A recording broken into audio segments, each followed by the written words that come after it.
Good morning. It's June 25th, 9 a.m. I'd like to call the order of the Board of County Commissioners. Would the clerk please call the roll?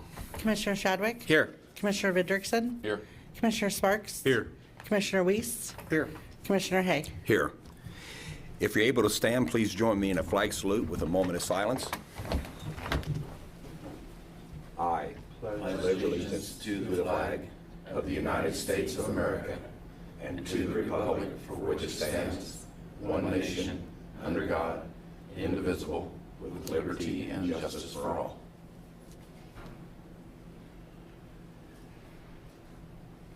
Thank you. Okay, this will bring us to our public forum portion of the meeting. Citizens may speak on anything that is not on the agenda and limit it to 3 minutes. Is there any citizens that would like to speak? Please state your name.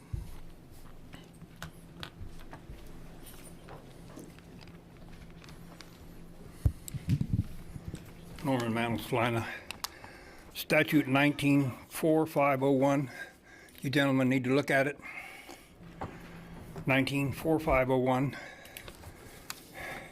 It involves trespassing on the county roads. Number 2, who checks up on your building permits, your follow-up? When you issue a permit out in the county, who follows up and sees that they're complying? We still got a problem out there, sundown there west on the water.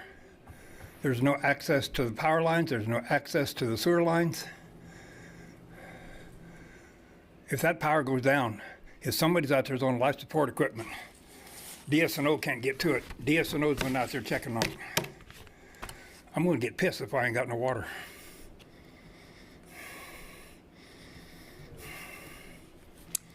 Thanks, Norm. Anyone else? Okay, seeing none, that will move us into our consent agenda. The consent agenda is comprised of the approval of tax roll adjustments, approval of accounts payable, approval of public foreign agenda, approval of the County Commission meeting minutes for June 18th, the annual TV service grant contract, and approve the annual Ryan White grant notice of award of authorized the Health Department Director to sign a digital contract. Are there any items that the commissioners like to remove or discuss? Move approval. Second. Okay, we have approval and a second to approve the consent agenda. All say aye. Aye. Aye. Aye. All opposed, same sign. That passes 5-0. Okay, that will move us into our action items. The 2024 Pride Month Proclamation with Raiden Gonzalez, Secretary for Smoky Hill Equality Coalition. Hello. Good morning. Commissioners. Good morning. How are you? Good. Saline County stands as a community that values diversity, equality, and inclusivity. In where areas the Saline County recognizes Pride Month, commemorates the Stonewall Uprising, a pivotal moment in the fight for LGBTQ rights and equality. The significant contributions and struggles of the LGBTQ plus individuals in our society, and celebrate the LGBTQ plus community. And where areas, the month of June has been internationally recognized as Pride Month. A time to celebrate the LGBTQ community, honor their history, achievements, contributions, and promote acceptance and understanding. Where areas, it is essential to foster a community where all individuals can live authentically without fear of discrimination and prejudice. And where areas, Saline County affirms its dedication to upholding the principles of diversity, equity, and inclusion in all aspects of community life, and reaffirms its commitment to creating a safe, inclusive, and welcoming environment for all residents, regardless of their sexual orientation or gender. Now, therefore, the Saline County Board of Commissioners, Saline County, Kansas, do hereby proclaim the month of June 2024 as Pride Month in Saline County. Encourages all residents to join in the celebration of Pride Month by participating in events, promoting and understanding and advocating for equality for all. So, I know it's at the end of the month. Do you have anything else planned for what is left in the month? Yes, we do. We actually have a tie-dye party at the garage, 134 South 4th Street from 5 to 8, and this is on the 27th. It is bring your own shirt, and for $10 we'll supply the shirt and we'll tie it up and tie-dye it for you. There's been a lot of events around the state. Smoky Hill Equality Coalition just got back from the first annual State Pride in Hutchinson, which drew over 2,000 Kansans in Hutchinson at the state fairgrounds, and it was very wonderful to see. And I believe Wichita is next on the agenda on the 29th, and that will conclude Pride Month for this year. Okay, great. If you'd like to step forward, I've got a... If I could here, Okay, just sorry. make a motion that we proclaim June 24 or 2024 as Pride Month. Second that motion. Okay, we have a motion and a second to proclaim June 2024 as Pride Month. All in favor, say aye. Aye. Aye. All opposed, same sign. That passes 5-0. Now I will give you a copy of the signed proclamation. Thank you very much. Thank you. You bet.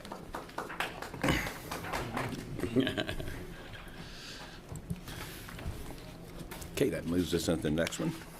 Right-of-way acquisition for Simpson and Schippel Road improvements with Justin Mader, Road and Bridge Administrator. Morning, Commissioners. Good morning. Morning, Justin.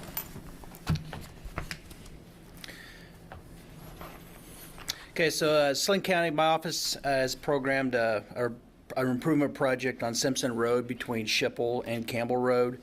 The project includes replacing a bridge at the intersection of Schippel Road and Simpson, as well as improvements to the road and ditch profile on Simpson Road between Schippel and Campbell Road. On this map here, so you can kind of see where I've got it tagged right there in the county, so just a little bit north and east of Saline. The Board of County Commissioners approved this project to be partially funded with ARPA funds. Therefore, the right-of-way acquisition must follow the procedures set by the Uniform Relocation Assistance and Real Property Acquisition Policies Act of 1970. Let me put my glasses on so my text isn't so blurry. We'll go ahead and switch it over to the pictures. I just got a few pictures just to kind of show you what the project site currently looks like. Okay, so here's at the very north end of pretty much the intersection. Oop, let me back her up. There we go. Of Simpson and Campbell. So there's a drainage structure that you can't really see right here that cuts across the road. So this will be the very north end of the project. So here's kind of down. There's a concrete block retaining wall on the north end as well. So that'll remain. That as well as the guardrail is going to remain. And so all the work in this area is going to be on the pretty much the right side of that retaining wall. Oop, and it's because I'm pointing it the wrong direction. Here's at the. There we go. Here's kind of a little bit further south of that intersection with Campbell, kind of looking north. So there's trees that's grown up in the ditch all along through there. And so what this project's going to do is it's going to remove all those trees. And right now there's just a little V ditch that carries the water. And there's quite a bit of water that is coming down that ditch is supposed to handle. And so we're going to take that V ditch and make it significantly wider, 10 foot wide with good slopes, so it can handle a lot more water. Here's just a little bit further south of the Campbell intersection looking north where you can kind of see the V ditch a little bit more. And then here is the intersection of Simpson and Schippel, and this is the bridge that needs to be replaced. It's a steel beam bridge with timber pile, and the timber pile are in not in very good condition. There's quite a bit of rot on those piles, and so it's just time for this structure to be replaced. And then this is a picture at the intersection again with Schippel looking south. And so south of this intersection, there's been an improved project. It happened quite a while ago. We're not even sure who did it. If it was a drainage district that built this, or if the county built it, really there's no records. But we're trying to match really what this ditch is going south here. And so, and it's got about that 10 to 12 foot wide ditch bottom on the bottom with good slopes coming up. tying into the natural ground line as well as the road. So this is kind of what we're trying to duplicate to the north of the Schippel Road. I think that's it with my pictures. So, okay, you can go back to the map. So the landowners along the project have been mailed an initial contact letter, exhibit showing the needed right-of-way along their property, and a brochure titled Real Property Acquisition for Kansas Highways, Roads, Streets, and Bridges. So this brochure just explains their rights as landowners. So the next step in the acquisition process to have the Board of County Commissioners approve the offer of each right-of-way taking. Enclosed in your packet is a right-of-way acquisition summary table, which lists each parcel and the recommended offer for each property. All acquisitions are considered simple, uncomplicated, and less than $10,000. Therefore, the Saline County staff can create an offer by evaluating current comparable land sales. And so you said have also in your packet, is the exhibit plan sheets for each parcel, and I've got some of those here. So this right here is at the, again, intersection of Campbell and Simpson, and so the green is what we're asking for the permanent right-of-way, road right-of-way, where the blue is a temporary construction easement. So as soon as construction's done, the blue area easement will go away, but the green will stay. And so this is one property here. Moving south on the west side of Simpson Road. So we have a rather large area of temporary construction easement here, which is the blue. And so that's just, we needed a big area in order to get rid of, there's a lot of trees that's going to have to be removed and burned on site. And so this is, and we've already, I'm already talking with the landowner to make sure that's going to be okay, but we're going to get rid of the trees there, and that's why we have to have such a big area. The green area, it's about another 25 feet, I believe is what that is. Moving further south, this is just the south end of that property. Until we get on the very bottom there, we get to Schippel Road. And then this is on the south side of Schippel, west of Simpson Road. We need a little triangle piece there. You can see the new bridge. It's going to be a reinforced concrete box with straight wings tying in there, and so it should be a good structure for a long time. Now here, this is on back up to Campbell and Simpson intersection on the east side of the road. So there, right now, the actual right of the section line is not in the center of Simpson. Okay, it's more on the west side. So the right of way, the existing right of way is pretty close to the edge of the existing gravel road. And so this here, and I believe it's another 15 feet we're asking to acquire just to help to maintain that ditch that's there. I mean, we're going to clean it up a little bit, but really there's an existing ditch, and this right-of-way will allow us to maintain that in the future. And then here's a little bit further south where you got the Schippel intersection down here. And it's pretty much the same thing here. We're just taking a little bit of right-of-way to maintain the existing ditch that's there. And then finally, so this is here. This is Schippel Road right here. And so we're going to take it all the right-of-way, even though it's a little bit past the project limits, we're going to take it all the way through their property. Right through there to the bottom of the property line. So an extra, I believe there, because the right-of-way is different, it's about 23 feet of additional right-of-way through there. Okay, so alternatives for action would be to approve the right-of-way offers as shown in the attached summary table for all parcels. 2, deny the right-of-way offers presented. Or 3, provide an alternate offer for each parcel. Staff is recommending to approve the offers as enclosed in the right-of-way acquisition summary. And how it came up with that summary table is, we're trying to define, I got to set a unit price for the different land uses. And so for the permanent road right-of-way, for the cultivated dry land, I'm recommending to offer $4,500 per acre for that. For non-production timber land, I'm recommending an offer of $500 per acre. And so that's, and what I use there is it's a 10% of the cultivated area, and then I just round it up to the nearest $100 on that. For the temporary construction easements, so again, this is the temporary construction easements. It's just during construction. After construction, it'll go away. But for the cultivated dry land, I'm offering $500 per acre.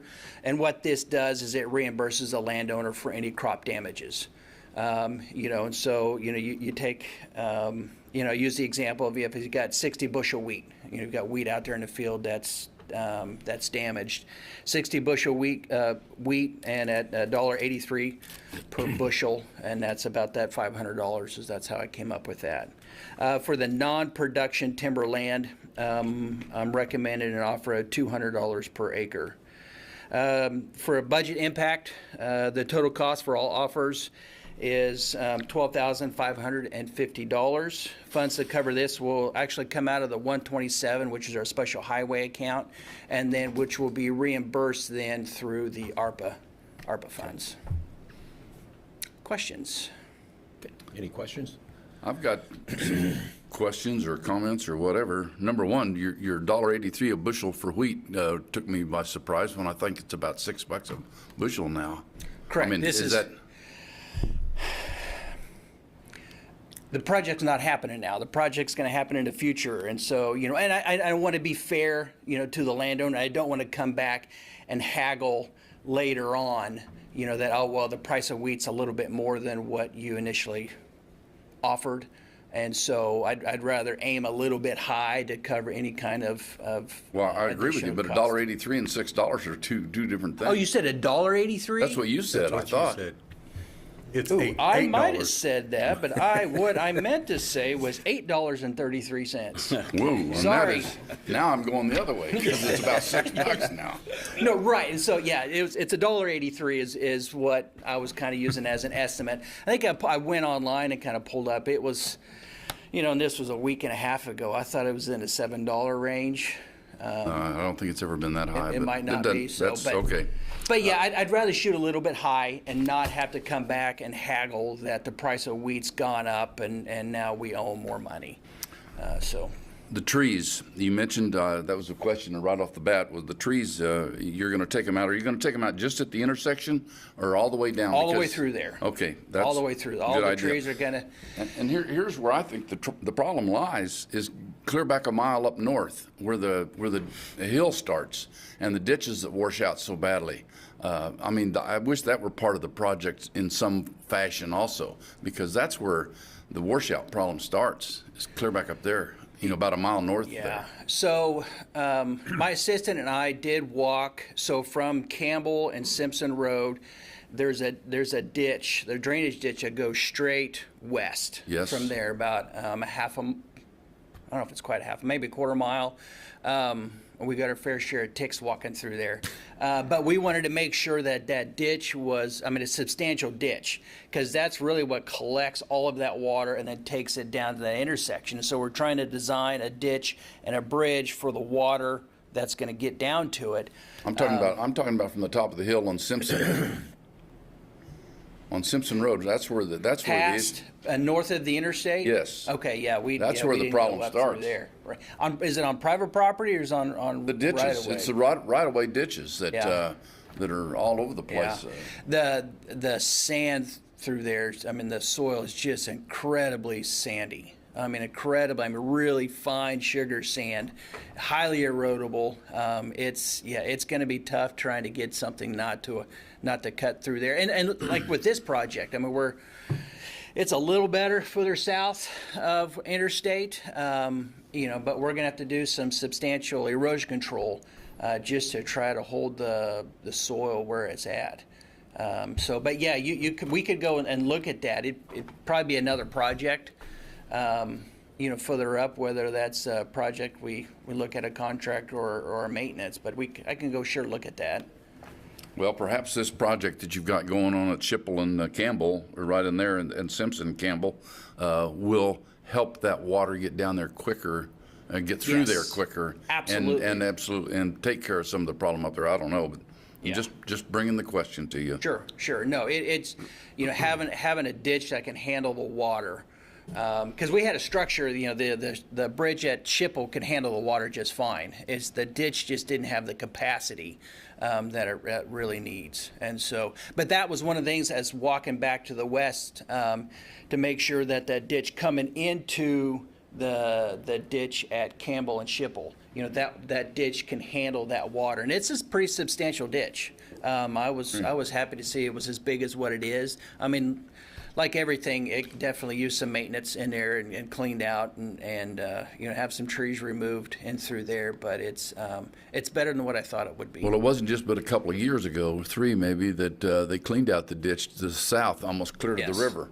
But it just goes to say that we should do the whole thing at once instead of piecemealing it out, and that's kind of what we've done. So we probably should have done the project that you're talking about now at the same time that they cleaned out the ditch to the south, and then we'd have had it all taken care of. Justin, will this be done in-house or will it be bid out? This will be bid out to a contractor. So, and probably what this is going to be a bridge project. So the prime contractor will probably be a bridge contractor, and then they will subcontract out all this dirt work. So the bridges are going to be contracted out also? I mean, the ditches are going to, Yes. why wouldn't we have our road and bridge department do It's that? a substantial amount of dirt and trees, and it's a big deal. There's a lot of trees that's going to have to be removed and dealt with. You're going to have some big equipment in through there, and we're moving a lot of dirt. And a lot of dirt that's going to have to be hauled off, because a lot of that dirt we're not going to want, because it's going to be full of roots and sticks and all other kinds of organic material. And so we're trying to balance out our cut and fill quantities so we have enough good dirt. But it'd be a huge project for our maintenance crews to do. Justin, I have a quick, just a thought, because it's like I talked to one of the landowners, and they said that they had visited with you about it, and it's on the west side where the trees are all coming out with all this here, that they're worried about the west ditch not being high enough to handle the water and it flooding his field. So will that be addressed in all of this? It's going to be addressed, but I don't like it. I mean, from my perspective, I want the field to be over. So once there's going to be a storm where the ditch can't handle the water, okay? And so I would rather that water go out in the field than wash out the public road. But how it is right now is that the road is going to be over top before the field. And that's kind of how it currently exists. And so I'm willing to maintain that situation, that Simpson Road will be over top before it goes out in the field. I just don't like it. Because my job is to protect the road. Yep. But at least I'm just maintaining that current situation. It'll be a lot better because the ditch is going to have so much more capacity. But yeah, I'm going to address that. Okay, thank you. And I will have proof to the landowner that the road profile is lower than the tie-in point of the back slope of the ditch. Okay, any other questions from the commission? Any public comment?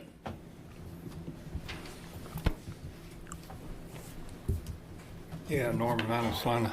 I've got some timberland, and these deer hunters, they're going to pay a lot of money for all them trees and stuff. It's worth more than farm ground, so you're going to have to come up with a lot more money. If you inform these landowners, they find out what that land's worth. It's all trees. I've turned down some big money. So if it's got trees and they can hunt in it, it's worth more than farm ground is. I can assure you, Mr. Mantle, that I know exactly what he's talking about, and the trees that they're going to take out aren't as wide as half of this room. So it's not deer hunting territory, I assure you. Well, it is on my place. Well, Okay, any more public comment? Okay, I'll bring it back to commission for action, please.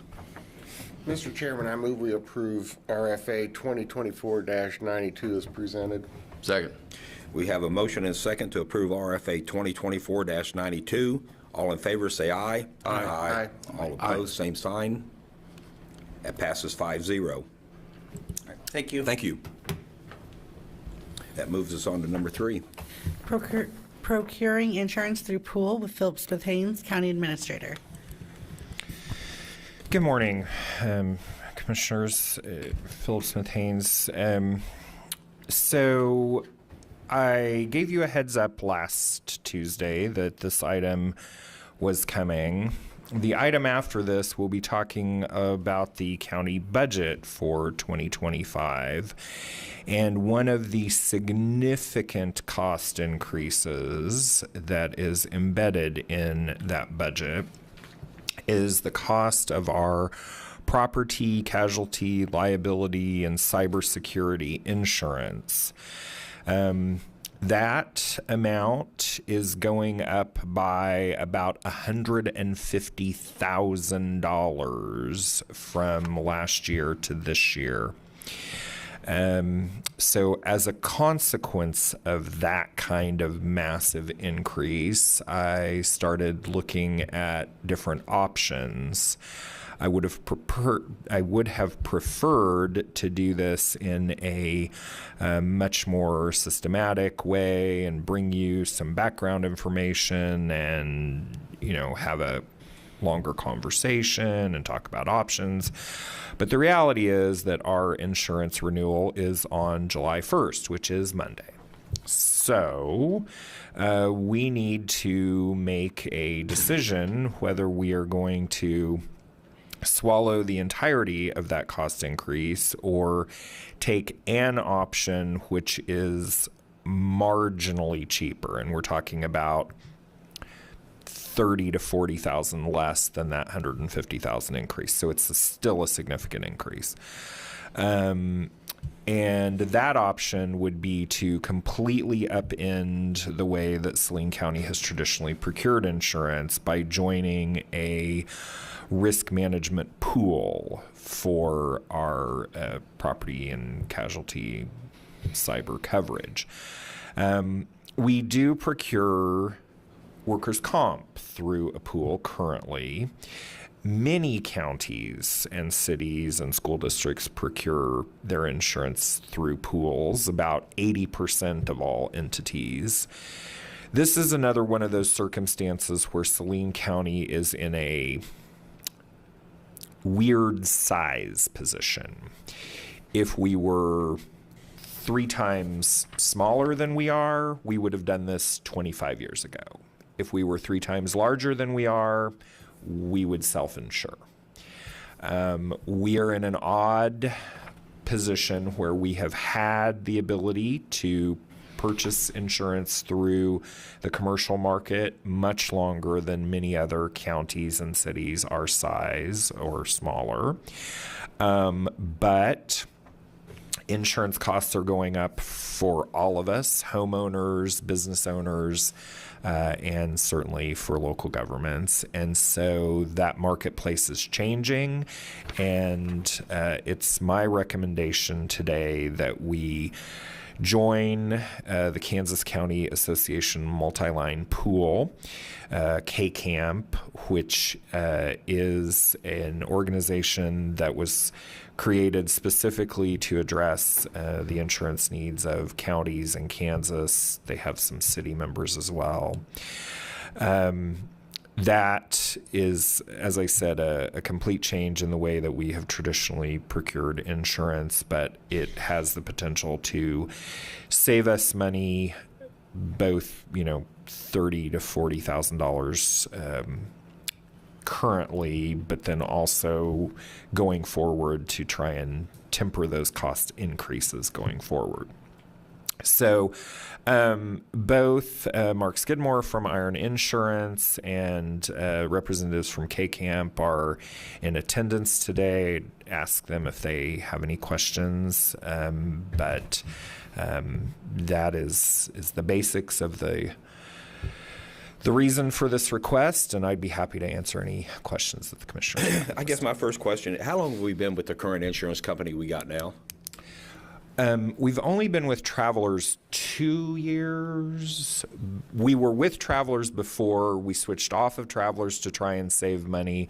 That company exited the market. We went back to Travelers, and Travelers is the only game in town, so to speak, for commercial insurance. So where do we stand if we go with K-Camp, where do we stand if we have a large claim? What's our chances of either getting our canceled or? So it's a completely different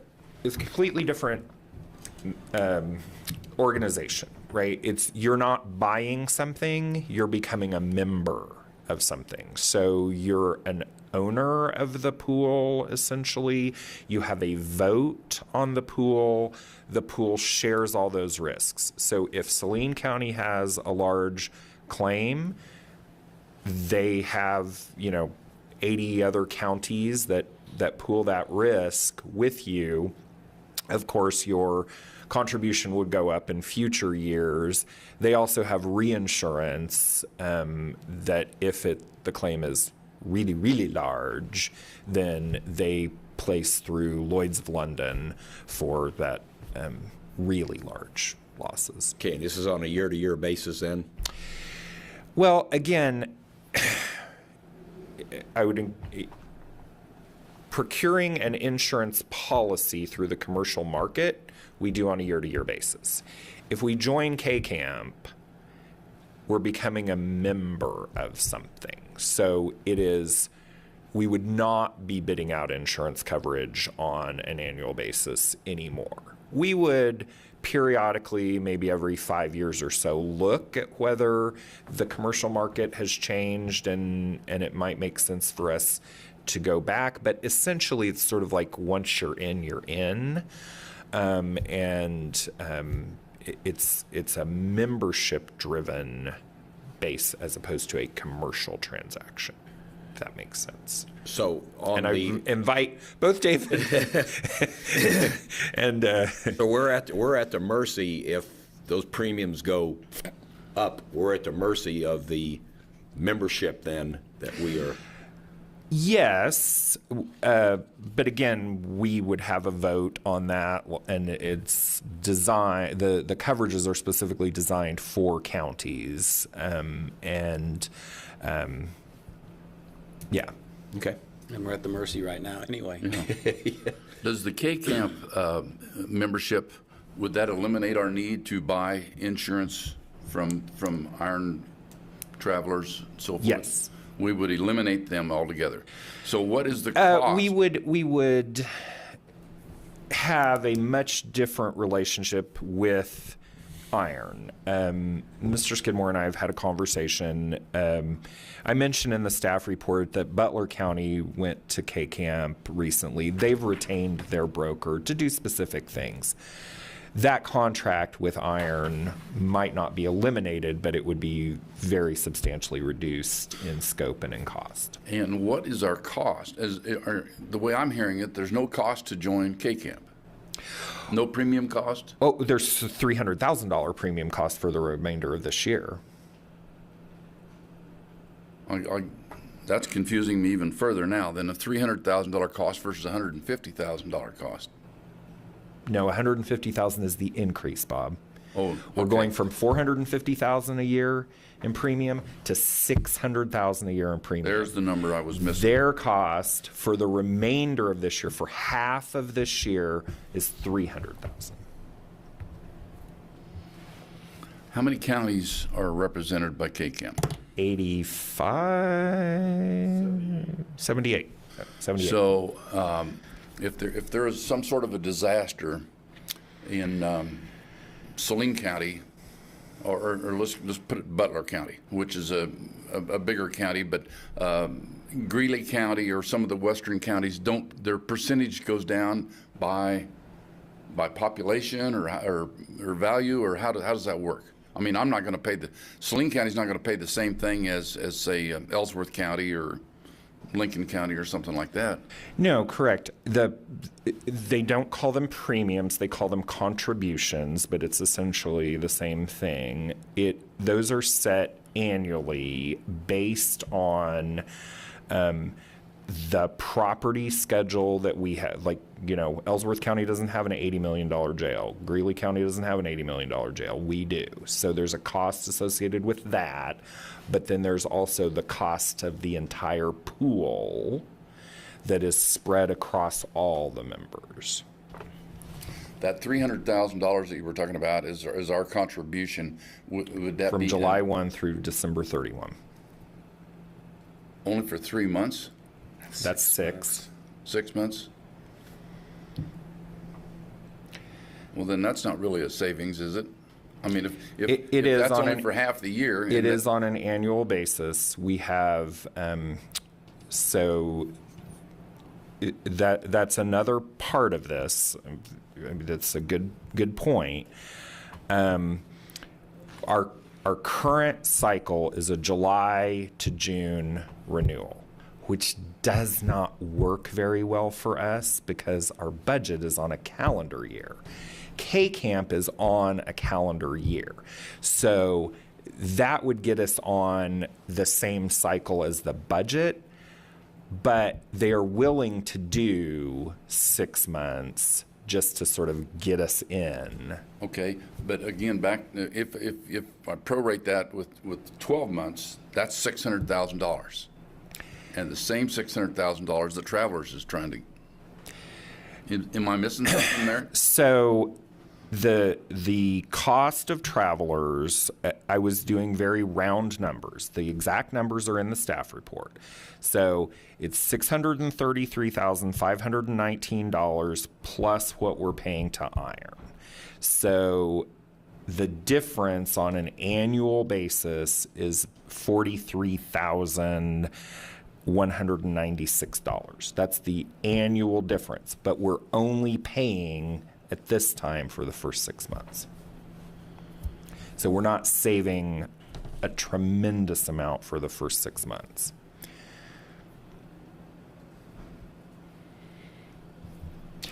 It's complicated. I told you I would have preferred to have more time to discuss this in a study session and do this in a completely different way, but this is an opportunity that we have because Monday we have to make a decision. So. Quick question, Phil. On this here, since we've already had a claim towards Travelers, does moving off of that here in July, does that put a burden on that transaction at all? So we've already paid. It's just sort of like if you are with American Family and you move to State Farm, if you had, a tree fall when you were with American Family, that's American Family's problem. It will affect your rates with State Farm going forward because they know you've had this claim, but it's the same sort of thing with this transition. So the claims that have been incurred under, up until June 30th are Travelers' problem. They, if okay, they may seek to come back for, certain costs that premium, deductible, that sort of thing. But anything, K-Camp would not be responsible for anything that occurs before July 1. I assumed that, but I just wanted to ask that. Okay. Is K-Camp an organization that's available to counties only, not municipalities? They have a couple city members, I believe. We have 10 cities. 10 cities. We typically. Why don't you just come forward, David? This is David Luke. He's the CEO from K-Camp. And your cities that you're representing, what size are they? We typically only write or target cities that are kind of in the 1 to 10,000 population range and in our county seats. I mean, we're primarily focused on Kansas counties. So I can't use the city part of it as probably a very good comparison because, I mean, obviously Salina's a city of nearly 50,000. And so that comparison I was trying to make is not valid.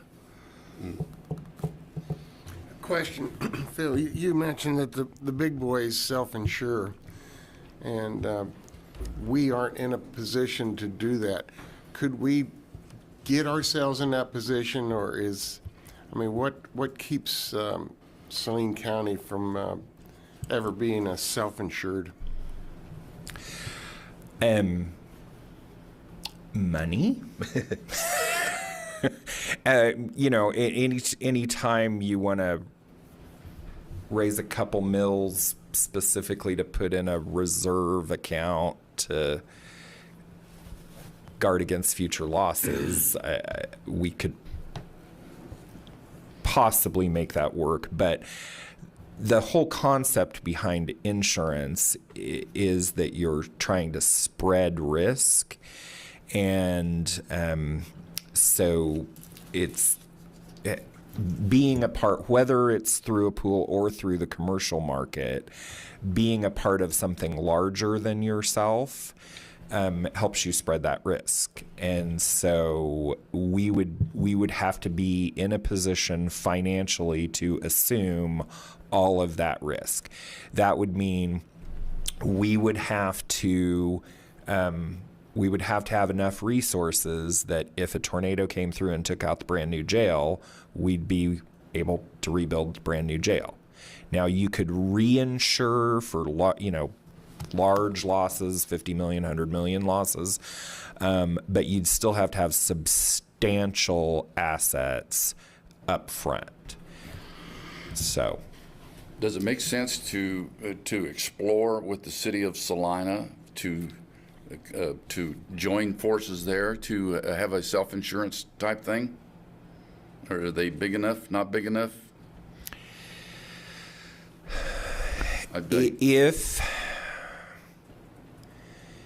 If we and the city and 305 were all mutually interested in something together that might approach the scale of something, but that's not going to happen before next Monday. So When did we find out about this price increase? We were aware that the pricing was going up substantially about 2 months ago, which is when we started having these conversations at the staff level. To try and explore options. We did not know a specific number until a week ago Thursday.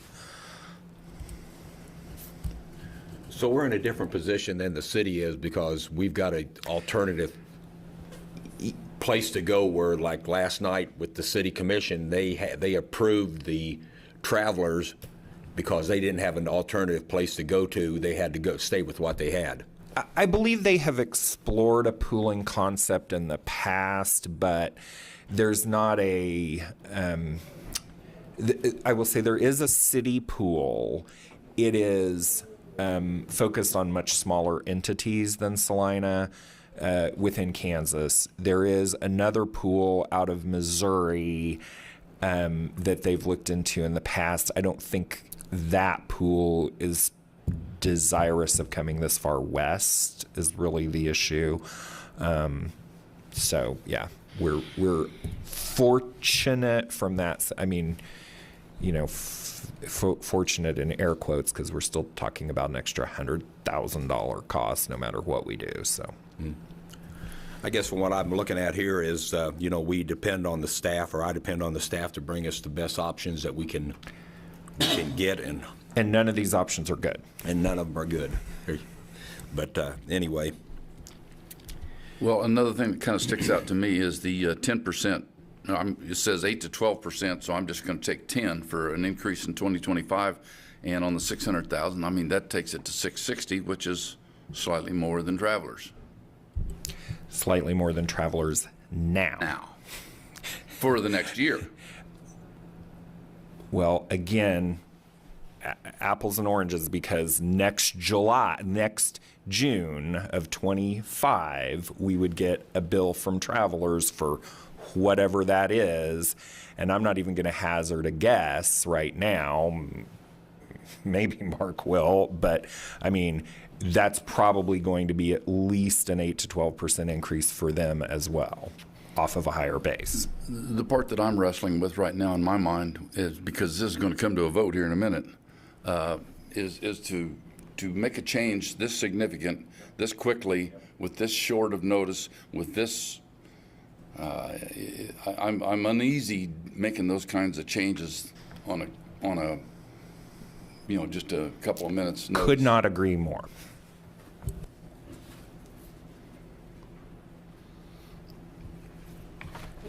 Well, I hope that whatever action we take, we approach that as, and I hate the word Band-Aid, but I hope the discussion doesn't stop with today's action, and that we continue to delve into other opportunities or options that we possibly could have. I'm just going to throw this out there, but would it help to have an emergency study session where we could sit down and hash this out a little bit more? I mean, before Monday of next week, or is that an option?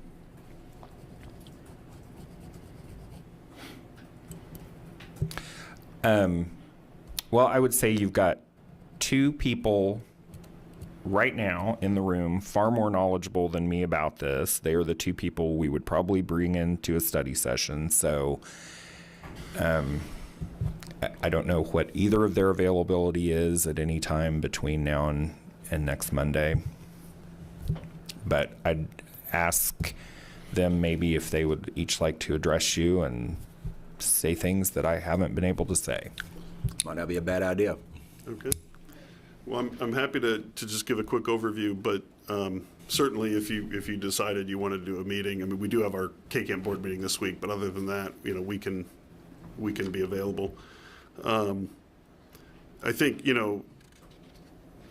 one of the advantages there's several key advantages to being in the pool. One is, and Philip's already alluded to it, is the rate stability. We certainly have had increases in the last couple of years, as the whole insurance market has, but they've been much more tempered. And as far as the risk sharing, I mean, again, this is another advantage of being in a pool. You're looking at moving to a 3% minimum $250,000 deductible per location. So if you have a hailstorm come through or a tornado come through, that's $250,000 per building. That's a hefty self-insurance program that you probably haven't intended to get yourself into.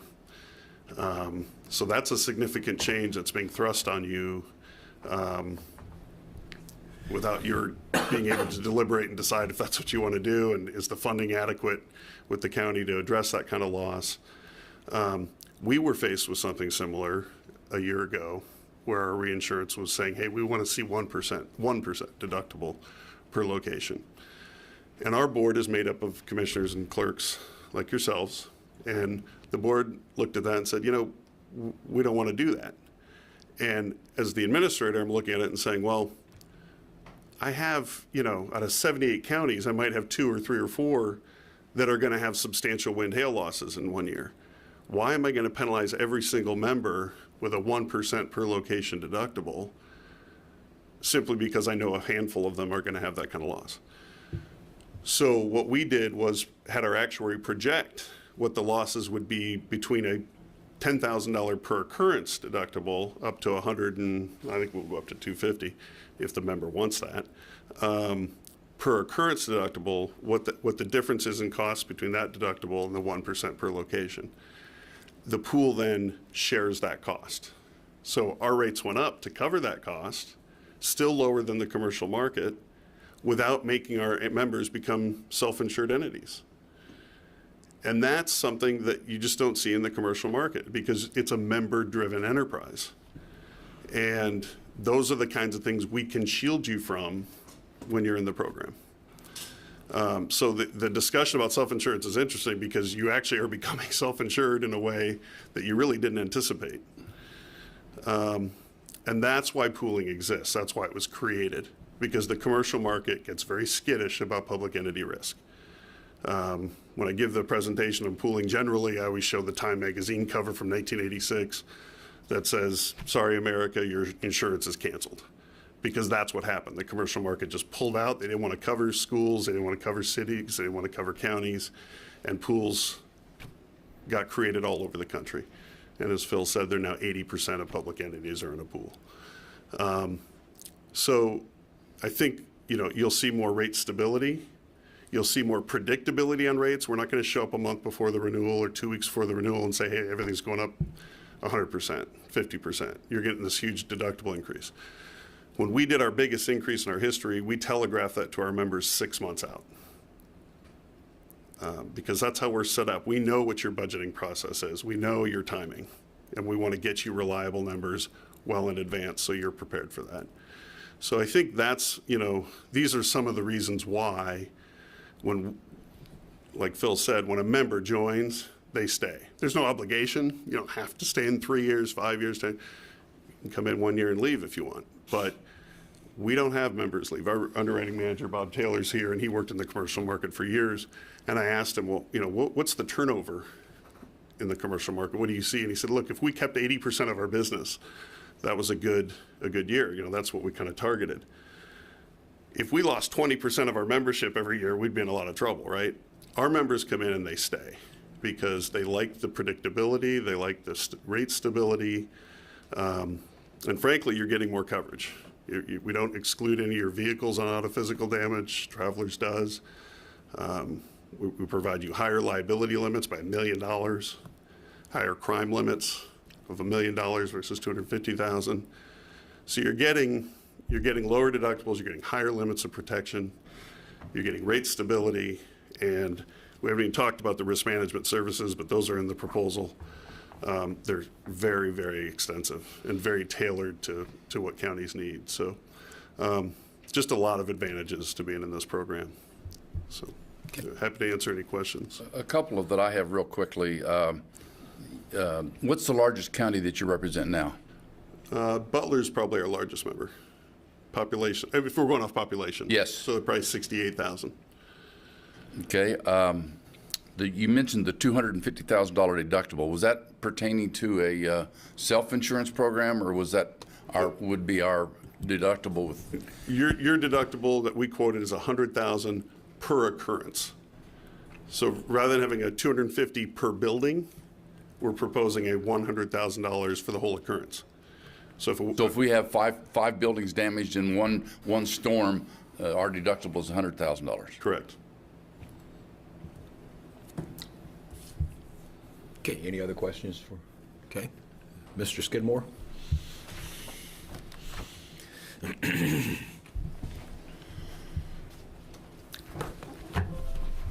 morning. Good morning. I've really struggled with this. I hear Bob ask questions about Travelers, right? I've spent 30 years in the insurance business, and Travelers is a known commodity. I can watch that tournament last Sunday. We've got a contract I can read and understand. I've got a publicly traded company. There's some stability in that. This evening, I'm going to go in front of a school board and try to sell a pool concept to them. I've been involved in setting up a school pool in the state of Kansas. That gentleman was correct. Most public entities across the country are in a pool concept. I do so wish that K-Camp would communicate with local insurance providers so I could better instruct you all as to what decision you should make today. But I think, given the world that we live in today, Iron Insurance is under a risk management service contract with Saline County that I hope continues and will provide claim support, safety support, and market placement if we need to for certain lines of coverage. I think what Philip did was correct. And I think, given everything that I see today, we should lean in as a taxpayer. I really think you guys should go into K-Camp.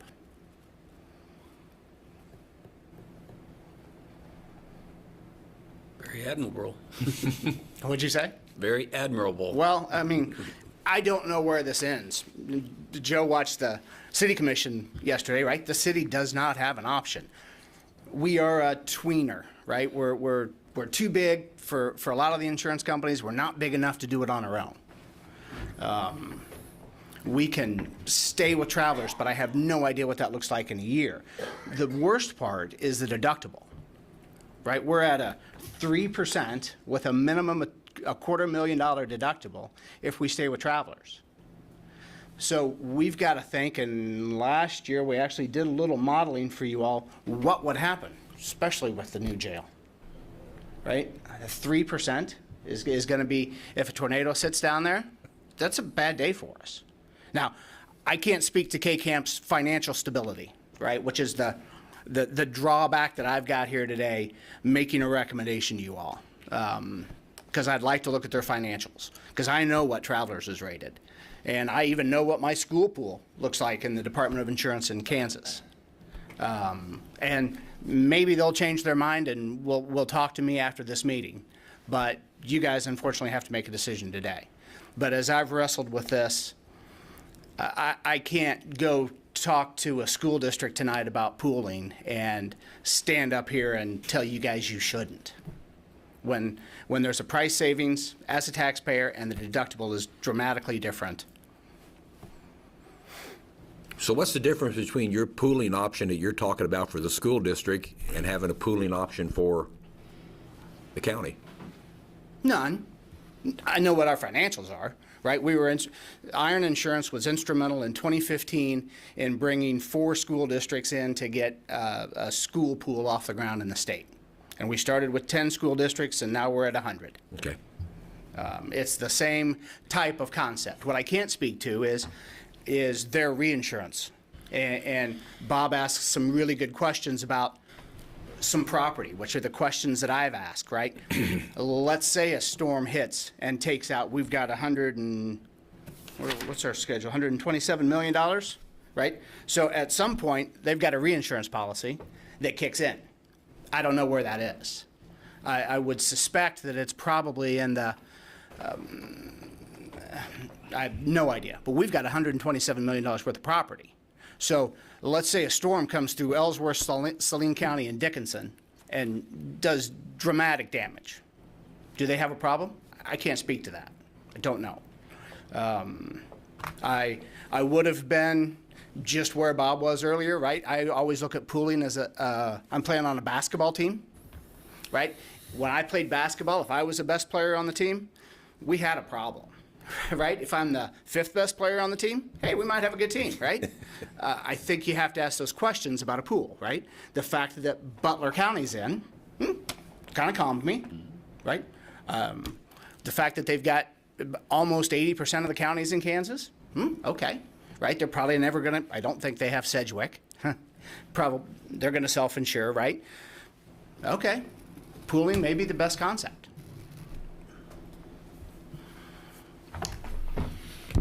You're saying things that have calmed me somewhat, switched my mind about 180 degrees all of a sudden. The fact that you're telling me what I need to hear, not what I want to hear. You're telling me that that the product versus your competitor, you're telling me the truth versus my car is better than his, even though my transmission's out of this car. I'm not going to tell you that. It's got a problem. You're shooting me straight. That's how I feel about this right now, Mark. I'm still twisted, on what I'm supposed to be doing here for the right reasons, I hope. But appreciate your out front. Tonight, when I'm in front of the school board, I'm going to talk about an all for one and one for all concept, right? And you all would be going in with 80 other counties in the state of Kansas, and I can spin calamities all day long, right? Tonight, I will probably say if my school pool has a problem, we're probably dealing with tanks in the streets. Right? I don't know where their property placement sits, but I would suspicion that if we have a problem with their property placement, that we've got a bigger problem as a state. Thank you, Mark. Appreciate it. Thank you. Yep. Okay, any more questions from the staff? Okay. Any questions from the public? Okay, seeing none, I will bring it back to commission for action. Mr. Chairman, I move we adopt Resolution 24-2404 as presented. I'll second the motion. We have a motion and a second to adopt Resolution 24-2404 as presented. All in favor, say aye. Aye. Aye. All opposed, same sign. That passes 5-0. Thank you. Okay, that's going to move us into our informational items. Recommended budget for 2025 with Philip Smith Haynes, County Administrator. Thank you, Commissioners. So as I mentioned when we started that prior item, this item is the County Administrator's recommendations for items that you should fund for next year. The total recommended budget for expenditures across all budgeted county funds totals $68,521,543. That is a 3.6% increase from the 2024 budget. However, a lot of that is driven by the capital funds that we just float along with whatever, we budget whatever their balance is. So there are 7 funds that levy property taxes, and for those 7 funds, the amount of tax necessary to support the expenditures is proposed to increase by only 1.3%. That is just about the same as the growth in assessed valuation. We're talking about an anticipated mill levy increase of 13 thousandths of a mill. That would still require a hearing to exceed the revenue neutral rate. We would need another $138,500 in cuts to get down to the revenue neutral number. Highlights of the recommendations include an employee salary adjustment of 3% rather than the 6% that was requested by the Employee Council, deferrals of several technology and equipment purchases into future years, reductions to a number of costs in the general courthouse budget, recommendation to approve only 2 of the 5 requested new positions, one in the county attorney's office and one in the health department, limiting Central Kansas Mental Health to 3% rather than a 9% increase as requested, and recommending no increases to other allocations that are not contractually required. So that includes no recommendation for new allocations, such as one for childcare that has been requested. Recommendation to draw down balances in Road and Bridge, both their special highway fund and their special equipment fund, by allocating no new money to either grader replacement or contracted paving. And recommending levying only half a mil for special road construction that we customarily levy 1 mil for, various other small reductions, and limiting increases in things like fuel price that have been requested by the sheriff and Road and Bridge. So it's not the kind of robust budget that we have been able to enjoy for the past couple of years, but it does bring us in at approximately the same mill levy we have currently, with being able to fund a salary increase for staff. That is my recommendation. That has been distributed to department heads and elected officials. They have until the end of the month to appeal the recommendations. If any appeals are received, they'll be heard on July 9th. We'll also revisit this one more time on July 23rd prior to noticing the public hearing for budget adoption in August. And I would be happy to answer questions from commissioners. Okay. I've got a couple of questions. What are the total allocation of dollars across the board that we've got? That's all the allocations for agencies. I would have to calculate. I would have to go back and calculate that number. That's not something I have off the top of my head because they occur in. I guess the reason I different ask that, I look budgets. at the, the proposed budget, and I look at that, we've got one agency in there to where they allocate $15,000, and then we got another agency which is, I feel, is more or even as important as that agency, and we've put zero amount in there. I would like to see that we look at the total agency allocation and make a recommendation or to see what the other commissioners think about pulling those allocations right now, taking care of our budget for the county, and then looking at those allocations and seeing about what we need to do to distribute that money. Like I said, I know homelessness is a problem, but I can tell you right now, child care is even probably a bigger problem, especially for our workforce. And it really bothers me to see that we have zero amount in there for allocation. But like I said, that's just me. I don't know how the other commissioners feel. The other question I have is, what about where are we set right now on non-allocated money or money coming back out of ARPA? Is there nothing? Okay. Currently, all of the ARPA funds are spoken for. We have a couple potentials of money that could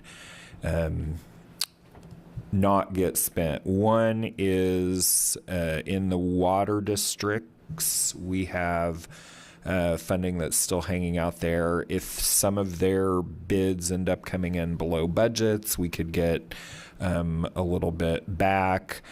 The other thing is the Choose Saline County. As you know, Choose Saline County in its current form is ending at the end of this month. I had a call with them yesterday. They're still trying to finalize the sale. We don't know what that looks like. So there's a chance that some of the money that's allocated for that could come back. But we're talking, 20,000 total out of 10.5 million. I mean, it's a pretty small amount that we would be having to reallocate.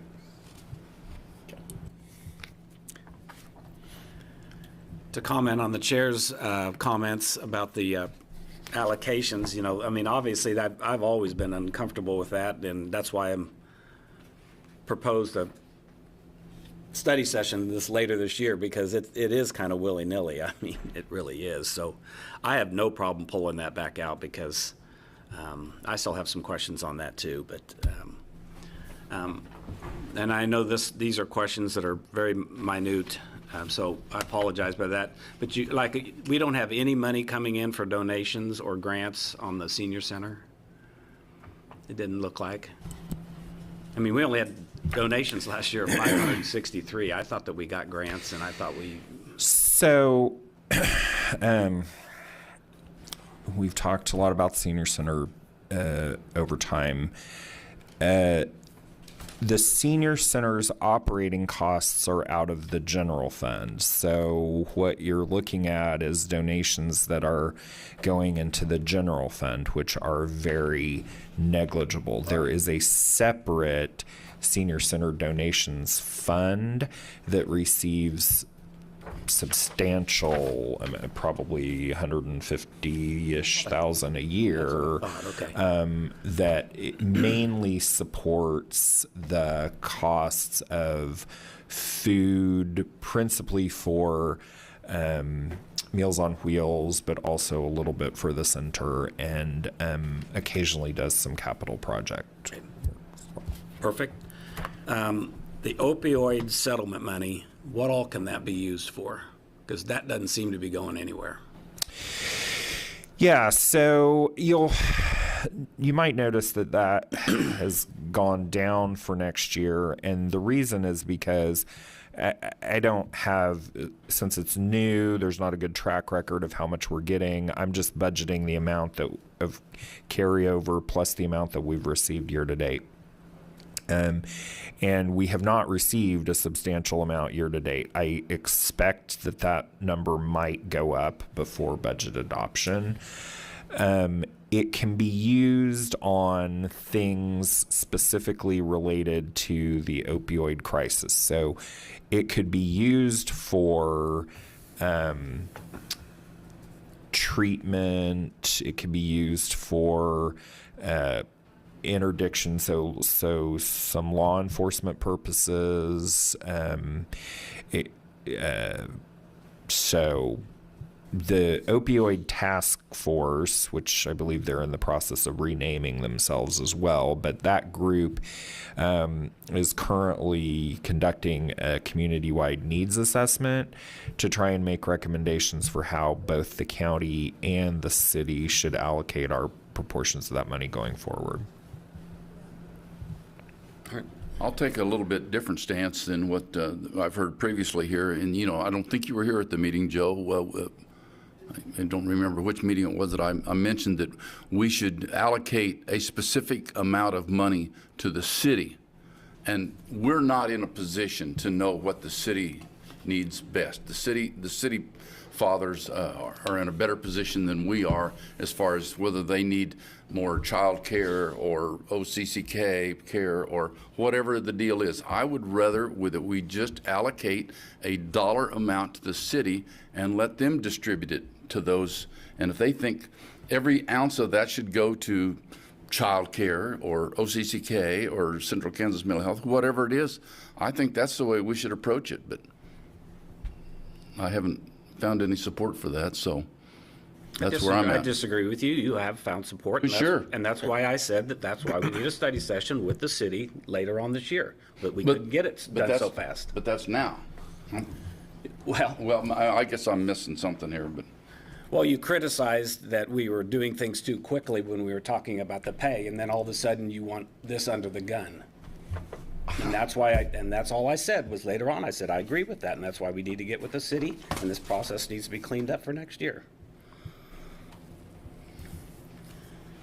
Remind me, Phil, it's 2022 or 23, we made a substantial ARPA donation for childcare, the amount of $400,000?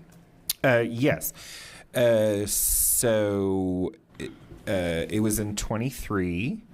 It was $400,000, and on the accounts payable register that you signed this morning is the last check for that in the amount of $246,500. And that money is being held. 75,000 of it was for what I'm going to call the campaign. So it was staff time and advertising for the Saline Area United Way to drum up support in the community for childcare donations. And then the other $325,000 was a match amount. So as they raise money, we give them money, and that is to be used to fund a long-term endowment to help childcare long-term. Childcare,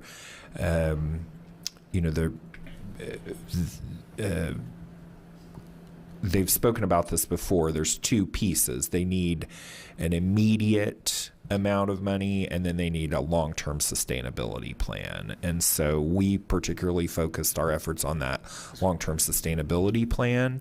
But I think they've been raising money for the immediate need as well. And I think we do a disservice to us by saying that we didn't or don't look at childcare as important, because we gave a substantial amount of seed money for them to go out and decide their best path forward and how that money should be spent.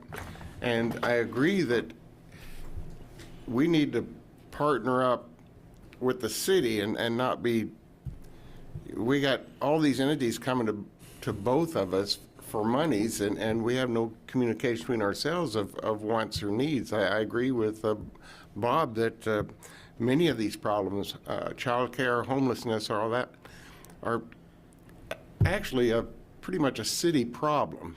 We don't have a lot of homelessness out on the county roads. They make their way into town.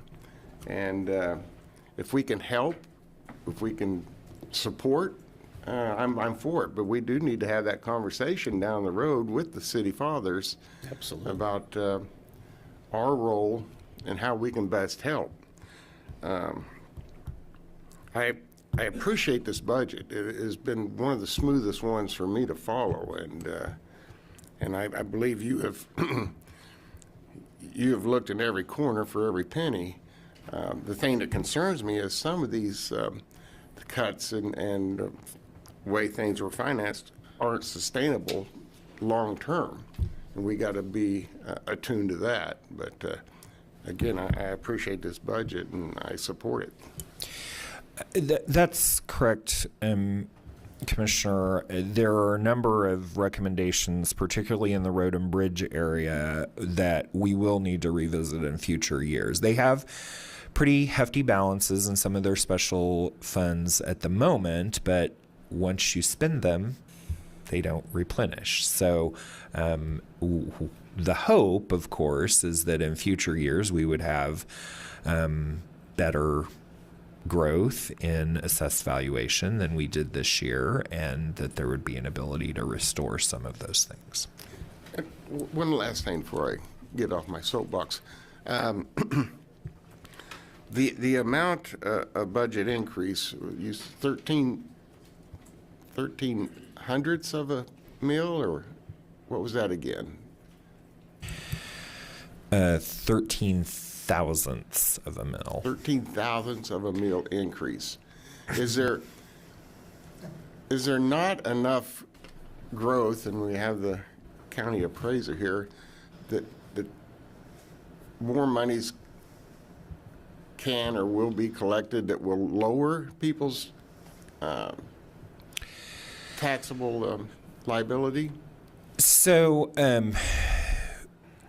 what happened this year, and Sean can assist me with this explanation, but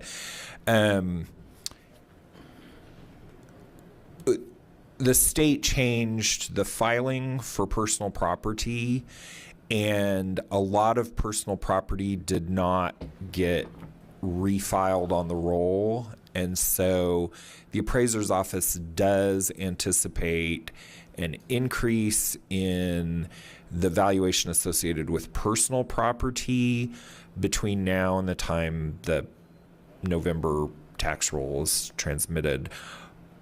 However, there's also a couple $1 million worth of pending exemptions that have been filed for and just not processed yet. So at the end of the day, the mill levy might go down very slightly, but those numbers are gonna kinda offset. I wish I had better news for you. Thank you. So where does this leave us? Next week. Yeah, so not asking for any action today. This is an informational item, but this is an opportunity for the commission to look at items. I've heard one thing that informational need that I need to come back to the commission with. And as I said, we will discuss again on July 9th and July 23rd prior to final budget adoption in August. So getting back to the allocations, because there's legitimate concerns there. Are we, if we go forward, we're saying okay with those right now? You're not saying anything today. Today, okay. But We wanted to- we'll have between now and July 23rd to July 23rd is when I really need an answer, because then we have to publish something and set it for hearing. But The only part that I'm uncomfortable with. I'm just saying that to everybody. I don't have an answer. I really don't. I just don't. I'm uncomfortable with it. I'm uncomfortable with the bottom line. Yeah. The bottom line, I'm comfortable with. How we reallocate. Yeah. That's I don't have up the- for discussion. I don't have that answer. I don't either. But we don't necessarily have to do that today. I just Correct. I want to go forward and say our concerns that we have are noted. We don't have an answer today, but It's probably the best way to put it. Yeah. The 1.3%, was that what the number was, Phil?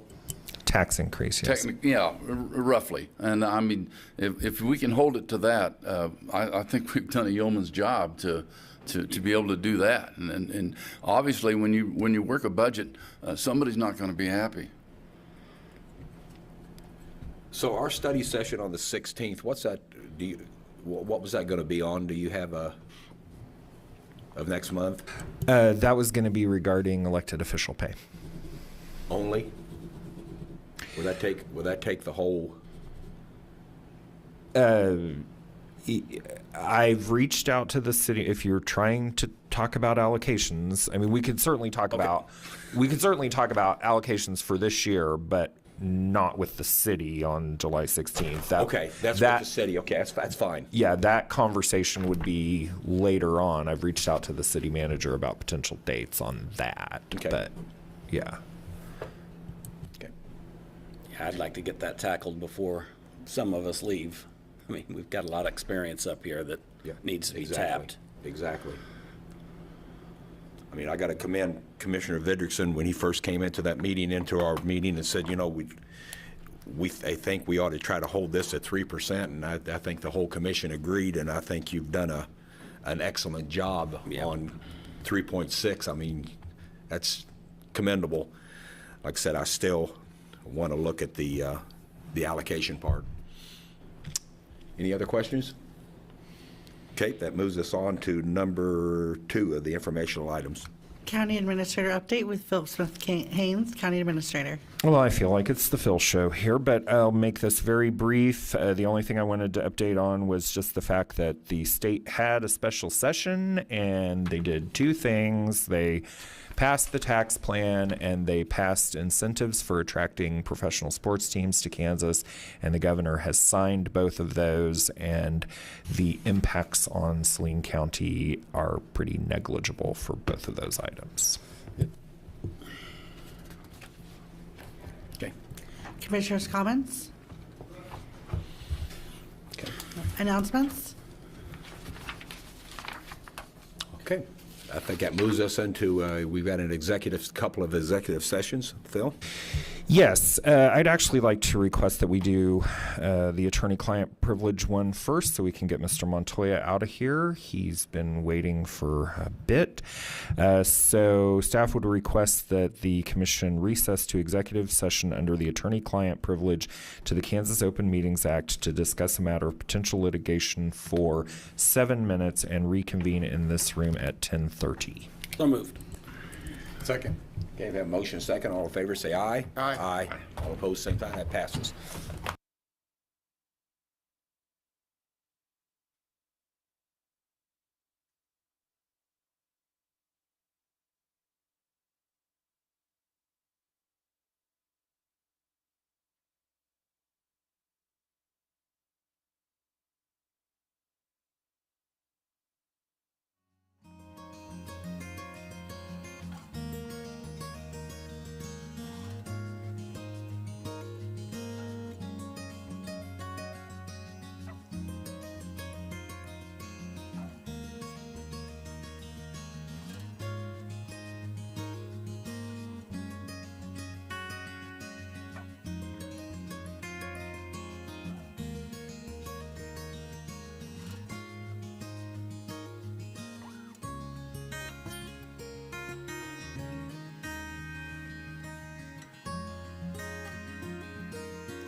Okay, we're back on the air, and no action was taken, so we'll move into our second executive session. Staff would request that the commission recess to executive session under the employer-employee negotiations exception to the Kansas Open Meetings Act to discuss negotiations with the employee council for 10 minutes and reconvene in this room at 10:41. So moved. Second? We have a motion and a second. All in favor, say aye. Aye. All opposed, same sign. That passes.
Okay, we're back in session and no action was taken, so has anybody got anything else good for the cause?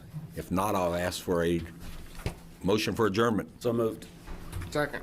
Have a motion, second for adjournment. All in favor, say aye. Aye. All opposed, same sign. That passes 5-0. Thank you.